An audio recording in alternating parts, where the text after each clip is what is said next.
Star plus news আর বাংলা বলছেতে আমি সুজয় রয়েছি আপনাদের সঙ্গে। এক দীর্ঘ বিপর্যয়ের ঘটনা এবং সেই ঘটনার এক সুদীর্ঘ ইতিহাস। আমরা যদি শুধুমাত্র আয়লা থেকে ধরি, আয়লা, ফণী, তারপরে আমফান এবং তার মাঝখানে বুলবুলের মতন ঝড়, একের পর এক ঝড় বিপর্যস্ত করেছে এই বাংলার, বিশেষ করে দক্ষিণ বাংলার বিস্তীর্ণ ভূখণ্ড। এখনো পর্যন্ত যে তথ্য এসছে তাতে আমরা বলতে পারি এই ইয়াসের ঝাপটার একটা লেজের মতন একটা ঝাপটা শুধু বাংলা পেয়েছে, আর তার জন্য ইতিমধ্যেই বাংলার মধ্যে 14টি জেলা ক্ষতিগ্রস্ত হয়েছে। 14টি জেলার বিস্তীর্ণ অংশ ক্ষতিগ্রস্ত হয়েছে। পূর্ব মেদিনীপুর, পশ্চিম মেদিনীপুর, দক্ষিণ 24 পরগনা, উত্তর 24 পরগনার বিস্তৃত অংশ এবং তার সঙ্গে মুর্শিদাবাদ এবং হুগলি জেলা বিশেষত। এই জেলাগুলোর বেশ কয়েকটি গ্রাম কোথাও এখনো জলের তলায় চলে গেছে এবং বিপর্যস্ত হয়েছে। এই বিপর্যয় কেন ঘন ঘন আসছে?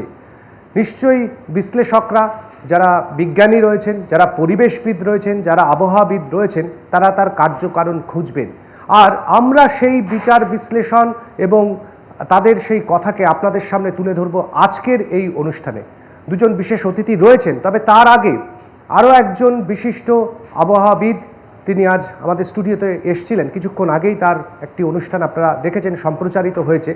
তার একটি অনুষ্ঠানের একটা ছোট্ট অংশ যেখানে তিনি একটি গুরুত্বপূর্ণ কথা বলেছেন যে কেন এই রকম প্রাকৃতিক বিপর্যয় আমাদের এই বাংলা বা বাংলার যে দক্ষিণ অংশ অর্থাৎ বঙ্গোপসাগর, সেই বঙ্গোপসাগরের মধ্যে আবর্তিত হচ্ছে। কেন এটা হচ্ছে, কেন এই বিপর্যয়গুলো আসছে, আমাদের কোথায়, আমাদেরও কি এর পেছনে আমাদের কোনো ভূমিকা রয়েছে, সেসব নিয়ে একটা সুচিন্তিত বক্তব্য রেখেছেন। চলুন প্রথমেই চোখ রাখি ডক্টর সুজীব কর, তিনি কি বললেন সেই দিকে। ইম্প্যাক্টকে যদি আমরা প্রথমে যদি ভাগ করে ফেলে বিভিন্ন ভাগে, প্রথমে আসবে ইকোনমিক ইম্প্যাক্ট। পরিষ্কার বোঝা যাচ্ছে প্রচুর মানুষের জীবিকা হারিয়ে যাচ্ছে। সোশ্যাল ইম্প্যাক্ট একটা আসবে, কারণ এই মুহূর্তে একটা কোভিডের মতো সিচুয়েশান, অলরেডি একটা সোশ্যাল ইম্প্যাক্ট পড়ে আছে। তার সঙ্গে এরকম বসতি ক্ষেত্র হারিয়ে গেছে, তার বাঁচার রসদটুকু হয়তো নেই, কারোর ঘর ডুবে গেছে, ফলে একটা হিউজ সোশ্যাল ইম্প্যাক্ট আসবে। তার সঙ্গে আসবে সাইকোলজিক্যাল ইম্প্যাক্ট। এটা ভীষণ গুরুত্বপূর্ণ। একটা আতঙ্ক, সব সময় সে বসবাস করছে আতঙ্কের মধ্যে, কবে নদী ফুঁসে উঠবে, কবে সমুদ্র ফুঁসে উঠবে, আমাকে গ্রাস করবে। সুতরাং এটা আসবে। আর আসবে এনভায়রনমেন্টাল ইম্প্যাক্ট। যে এনভায়রনমেন্টাল ইম্প্যাক্টের মধ্যে প্রথমে এই ধরনের সাইক্লোনিক সিস্টেম বা অন্য কোনো ন্যাচারাল হ্যাজার্ডগুলো যখন হয়, সেটা কিন্তু আরও বাকি ন্যাচারাল হ্যাজার্ডগুলোকে তৈরি করার রাস্তা তৈরি করে দেয়। এবং এই যে একটা সাইক্লোন ঢুকলো, দেখবেন যে এরপরে বারংবার বে অফ বেঙ্গলে কিন্তু পরপর সাইক্লোন জেনারেট করতে শুরু করবে। সুন্দরবন অঞ্চলের যে বায়োটিক ডাইভার্সিটি, তার উপরে কিন্তু বড় সড়ো আঘাত এটা একটা, যে এত নোনা জল হঠাৎ করে ঢুকে পড়া। সুতরাং এটা একটা ছোটোখাটো স্কেল নয়, কিন্তু একটা প্রাকৃতিক বিপর্যয় অনেক কিছুর সাথে জড়িত। এবং শুধু তাই নয়, একটা প্রাকৃতিক বিপর্যয় একাধিক প্রাকৃতিক বিপর্যয়ের ইঙ্গিতকে বহন করে আনে। এই যেমন ধরুন, এই যে প্রচণ্ড বৃষ্টি হচ্ছে, এই বৃষ্টির সময় ভূমিভাগ থেকে কিন্তু র্যাডন গ্যাস প্রচুর পরিমাণে বেরোয়। এই র্যাডন গ্যাস নিঃসৃত হতে থাকলে কিন্তু সারফেসের ব্যালেন্সও নষ্ট হচ্ছে, পরবর্তীকালে ভূমিকম্প সংঘটিত হতে পারে।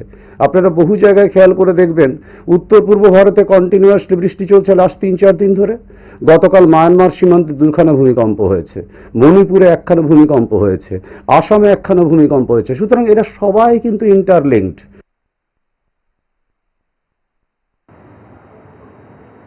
একটা প্রাকৃতিক বিপর্যয় আরও অনেক প্রাকৃতিক বিপর্যয়কে আমন্ত্রণ জানায়।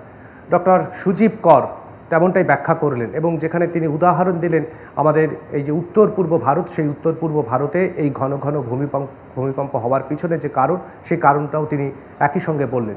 ফলে এই যে আমরা ভাবছি যে ইয়াস তার যে ছটা, সেই ছটা ছড়িয়ে চলে গেল, অর্থাৎ আমরা নিষ্কৃতি পেলাম, এমনটা কিন্তু নয়। না, আমরা কাউকে আতঙ্ক দিচ্ছি না, আতঙ্ক তৈরি করছি না কারোর মধ্যে। কিন্তু একটা জিনিস খুব স্পষ্ট, যে এই প্রাকৃতিক বিপর্যয় মানব সভ্যতার কাছে কিন্তু বারবার করে কতগুলো প্রশ্নকে প্রকট করে রাখছে। সত্যি কি আমরা এর জন্য দায়ী? সত্যি কি মানুষ পারে নিজেদের যে জীবনচক্র, যে বেঁচে থাকার লড়াই, সেই লড়াইয়ের মধ্যে এমন কিছু পথ পদ্ধতি অবলম্বন করতে যাতে এই প্রাকৃতিক বিপর্যয় কিছুটা এড়ানো সম্ভব হয়, প্রকৃতি আমাদের শত্রু না হয়ে প্রকৃতি আমাদের বন্ধু হয়ে উঠুক। আমরা এই বিশ্লেষণ নিয়ে আজ যাব। আমাদের মধ্যে রয়েছেন ডক্টর স্বাতী চক্রবর্তী, আপনাকে স্বাগত জানাবো, বিশেষ পরিবেশ বিজ্ঞানী।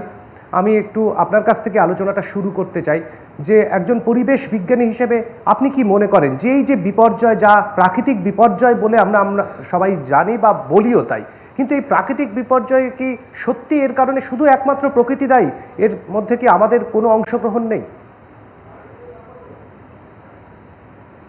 না, এটা প্রথমে যে ব্যাপারটা নিয়ে বলবো যে এতক্ষণ আমরা দেখে নিলাম, সারা 2-3 দিন ধরেই আমরা দেখতে পাচ্ছি যে ইয়াসের ভাবে যেভাবে এগোচ্ছি এবং গভর্নমেন্টের তরফ থেকে যে পদক্ষেপ নেওয়া হচ্ছে সবই ঠিক আছে। তবে প্রথমেই বলবো, আজ সমস্ত কর্মীরা যেভাবে এই সমস্ত এই প্রাকৃতিক বিপর্যয়ের সম্মুখীনের সামনাসামনি হয়ে যে সমস্ত খবর আমাদের কাছে পৌঁছে দিচ্ছে, এটাকে আমরা আজ থেকে বেশ যে এত আমাদের কাছে আপডেটমেন্ট হয়েছে, কাছে খবর কমিউনিকেশনস খুব তাড়াতাড়ি পৌঁছে দিতে পারছে, এটা কিন্তু আমাদের অনেক কিছু আমরা প্রেডিক্ট করতে পারছি এই খবরের ওপর ভিত্তি করে, সেটা কিন্তু একটা পজিটিভ দিক। কিন্তু তার সাথে সাথে অবশ্যই বলে রাখবো যে এই ধরনের বিপর্যয় কিন্তু আমাদের যে রেজাল্টটা আমরা দেখলাম যে এখানে কিন্তু প্রকৃতি যে শুধু দায়ী তা নয়, সেখানে আমাদের বেশ কিছু দায়িত্ব থেকে যায় এবং সেই দায়িত্বটা অবশ্যই আমরা জানি যে আমরা যে ধরনের কাজ, যে ধরনের অ্যাক্টিভিটির মধ্যে থাকি, তাতে কিন্তু আমরা বেশ কিছু জিনিস যেটা প্রকৃতির ওপর কিছু এফেক্ট ফেলে, যে আমরা জানি যে আমাদের ভূমাত্রার যে তাপমাত্রা বৃদ্ধি পায়, এই তাপমাত্রা বিভিন্ন কারণে বৃদ্ধি পাচ্ছে। আজকে আমরা দেখতে পাই যে একটু আগেই সুজিতবাবু যেটা বললেন যে এই ধরনের বিপর্যয় আরো কিছু বিপর্যয়কে ডেকে আনছে। হ্যাঁ, আমরা আতঙ্কিত হব না, কিন্তু আসলে কি থেকে হচ্ছে বা কেন হচ্ছে এগুলো আমাদের খুব বিশ্লেষণ করে নিতে হবে। এখানে কিন্তু জলবায়ু পরিবর্তন, এটা কিন্তু বারবার যে ক্লাইমেটিক চেঞ্জ, এটা কিন্তু বিভিন্ন দেশে বিভিন্ন সময় এটা নিয়ে কিন্তু বহু আলোচনা হচ্ছে এবং বহু গবেষণা চলছে এটা নিয়ে। কিন্তু যে ব্যাপারটা আমরা লক্ষ্য করছি যে এই জলবায়ু পরিবর্তনটা কেন হচ্ছে বা এটা কিভাবে প্রভাব ফেলছে, এটা সমুদ্র তলের কিভাবে জলস্তর বৃদ্ধি করছে। কারণ আমরা জানি যে নোনা জল, যেটাকে আমরা বলি যে থার্মোহ্যালাইন এফেক্ট, যে থার্মোহ্যালাইন যে এফেক্টটা থাকে যখন হয়, তখন এই নোনা জল যেটা আমাদের এই সমুদ্রের মধ্যে যে ঢেউয়ের সৃষ্টি করে, সেটাকে অনেকটাই নষ্ট করে দেয়। সুতরাং এই পার্টিকুলার রিলেশনসটা একটা প্রকৃতির সাথে কিন্তু মানুষের যে ব্যবহার, তার ক্লাইমেটিক ফ্যাক্টরস গুলোর যে ব্যবহার, এই যে ক্লাইমেটিক চেঞ্জ হচ্ছে, সেখানে কিন্তু মানুষ ডিরেক্টলি এফেক্ট করছে।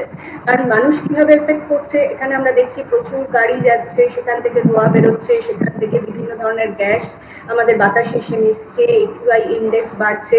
আজকে এই যে ধরনের আমরা দেখতে পেলাম যে এই এনভায়রনমেন্টের এই যে ইম্প্যাক্টটা কোথায় কোথায় গিয়ে পড়বে, আমরা এত বড় একটা যে বিপর্যয় হয়ে গেল, তার জন্য কিন্তু জল দূষণ তো হবেই, সেখানে পরিবেশ দূষণ কিছুটা তো হচ্ছেই, সেখানে বায়ু দূষণ কিছুটা হবে, এমনকি মাটির যে দূষণ সেটাও কিন্তু হবে। এবং সেখানে আমরা দেখতে পাবো যে এই এফেক্টটা বিভিন্ন ভাবে ছড়িয়ে পড়ছে। সুতরাং যেভাবে মানুষ দূষিত করে চলেছে যে বিভিন্ন ভাবে প্রকৃতিটাকে, ঠিক প্রকৃতিও সেইভাবে আমাদের কাছে ফিরিয়ে দিচ্ছে তার এফেক্টটা। সুতরাং এই জায়গাগুলোকে কিন্তু আমাদের আরো বেশি করে খুব সচেতন হতে হবে যে যে কোনো ব্যবহার, যখন আমরা প্রকৃতির যে কোনো উপাদানগুলো, যেগুলো আমরা জানি যে বায়ু হচ্ছে এখানকার একটা উপাদান, এখানে আমরা দেখে থাকি যে এয়ারের মধ্যে আমরা কি ধরনের মিক্সচার্স, কিভাবে কোন ধরনের শিল্পাঞ্চল থেকে কিভাবে গিয়ে মিশছে, বা কিভাবে আমাদের গাড়ি বা ট্রান্সপোর্টেশন গুলো আমরা আরো কত উন্নত করতে পারি, যেখান থেকে এই ধরনের এয়ার কোয়ালিটি ইন্ডেক্স গুলো আমাদের মেনটেন হয় সারা বছর। সমস্ত দিকটাই এটা কিন্তু একটা বিশ্লেষণের ব্যাপার, মানে এটা কোনো একটা সোর্স নয়, এটা বিভিন্ন সোর্স। যেটা আমি বারবার বলছি যে এই প্রাকৃতিক বিপর্যয় কিন্তু আমাদের বারবার করে ফিরে আসছে এই কারণে যে আমাদের বিভিন্ন ফ্যাক্টরস এগুলোর সাথে আছে। শুধু আজকে গুলিয়ে ফেলতে হবে না যে প্রকৃতি আমাদের কাছে যে রিভার্স যে রিঅ্যাকশনসটা দিচ্ছে, সেটার থেকে আর কি কি হতে পারে সেগুলো অ্যানালিসিস করা কিন্তু এখন আমাদের ভীষণ প্রয়োজন, এবং শুধু অ্যানালিসিস না, এবং সেগুলোকে ইমপ্লিমেন্ট করা। যে এই যে ভূতলের মাত্রা, যে জলের মাত্রাটা, যে সমুদ্রের যে জলের মাত্রাটা বেড়ে যাচ্ছে, এবং সেই এরপরে আমরা দেখতে পাবো যে অ্যালবার্টো এফেক্ট, সেটাও কিন্তু একটা সাংঘাতিক ব্যাপার। এবং সেটা আমরা জানি যে অ্যালবার্টো এফেক্টটা কি, যে যদি আজকে এইভাবে জলস্তর বাড়তে থাকে, থাকে, আমরা গিয়ে দেখবো যে আমাদের সাউথ পোল নর্থ পোলে কিন্তু টেম্পারেচার বৃদ্ধি পাবে, যে টেম্পারেচারটা রিফ্লেক্ট গুলো থাকে একটা দুই পোলেতে, সেখান থেকে যে রিফ্লেক্ট করতো ততটা পরিমাণ কিন্তু রিফ্লেক্ট করবে না। সুতরাং কি হবে যে ওখানে জলস্তর যেহেতু হয়ে গেছে, বরফের স্তরটা কমে গেছে, সেই জন্য ওখানে আরো বেশি টেম্পারেচারটা শুষে নেবে তখন পৃথিবী। সুতরাং বুঝতেই পারছেন এইভাবে কিন্তু যে আমাদের পুরো টেম্পারেচারটা মানে পৃথিবীর টেম্পারেচারটা কিন্তু বাড়তে থাকছে, এবং সেটা কেন হচ্ছে সেটা কিন্তু আমাদেরই ডিফারেন্ট অ্যাক্টিভিটি। এই ডিফারেন্ট অ্যাক্টিভিটিস গুলো হচ্ছে আমরা যে একটা সমুদ্র তলের মানে বিভিন্ন যে সমুদ্র উপকূলবর্তী এলাকা, সেখানকার বায়োডাইভার্সিটি গুলো আমরা নষ্ট করে ফেলছি। সেখানকার যে সমস্ত গাছ, সেখানকার যে সিস্টেম খুব জরুরি, সেই দিকে আমাদের আরো বেশি করে লক্ষ্য দিতে হবে, এবং আমাদের পরবর্তী যে সমস্ত পদক্ষেপ গুলো করবো এই বিপর্যয়ের পরে, সেটাই আমার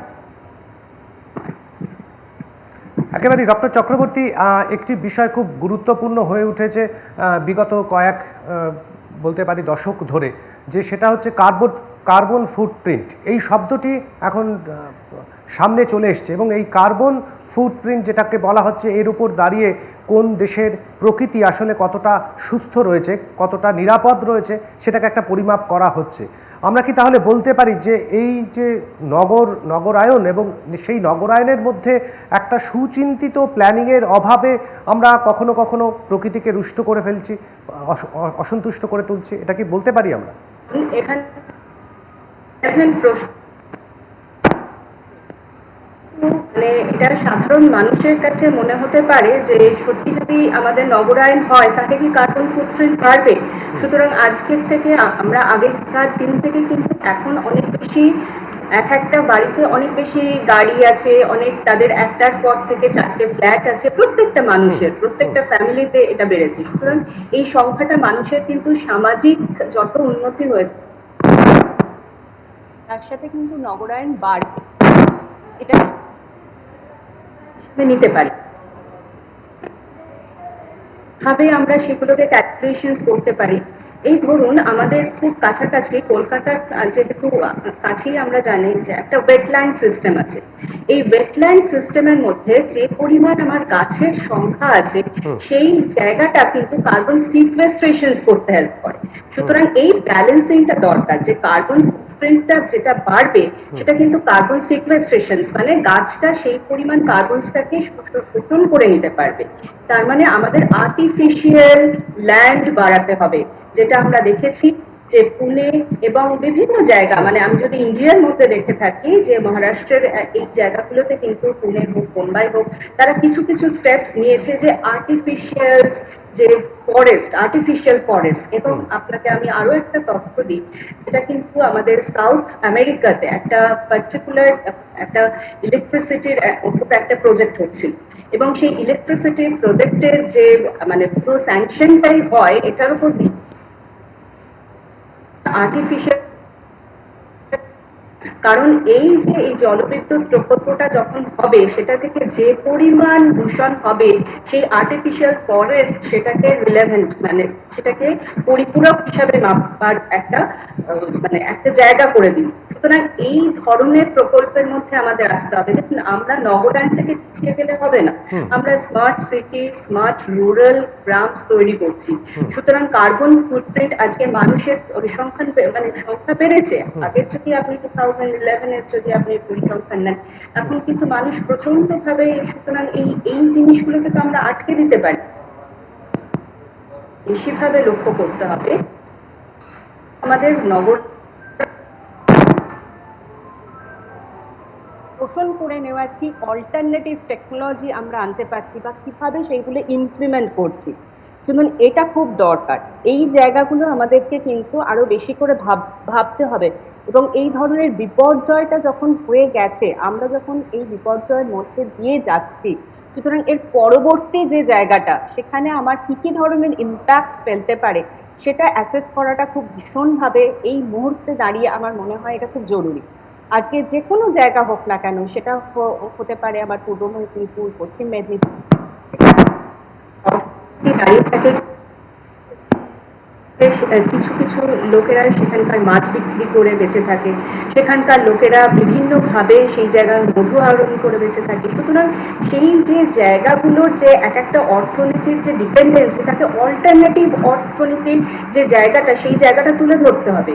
অর্থনীতির যে টেকনোলজিক্যাল যে ইমপ্লিমেন্টেশনস গুলো, আজকে আমরা জানি যে এগ্রিকালচার ল্যান্ডস পুরো কিন্তু আমাদের পশ্চিমবঙ্গের এটাই তো আমাদের মেন অর্থনীতির জায়গা, যে আমাদের এগ্রিকালচার ল্যান্ড। সুতরাং বন্যা প্রত্যেক বছর, এইভাবে ঘূর্ণিঝড় প্রত্যেক বছর আসছে, সুতরাং এই জায়গাটা থেকে আমরা কিভাবে এগ্রিকালচার ল্যান্ড গুলোকে বাঁচাবো, এটা তো আমাদেরকে ভাবতে হবে।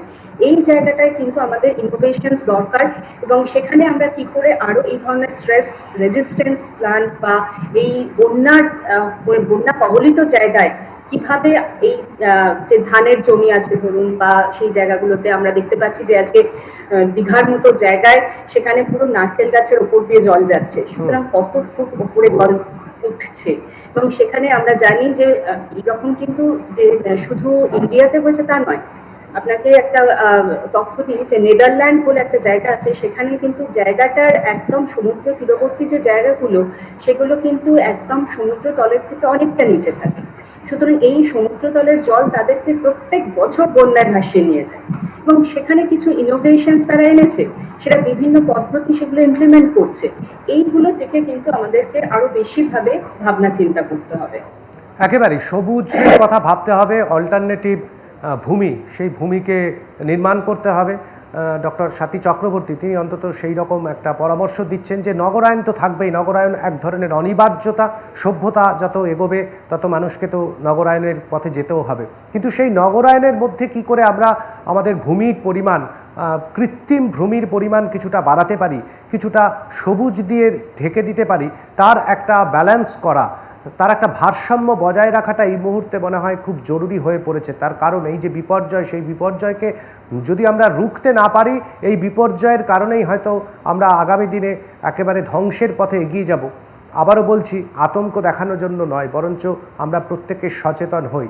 আমরা রয়েছি আপনাদের সঙ্গে, থাকবো আরও অনেকটা বিশ্লেষণ এবং বিতর্কে। তবে এখন সময় একটা ছোট্ট বিরতির, ফিরে আসছি বিরতির পর, সঙ্গে থাকবেন।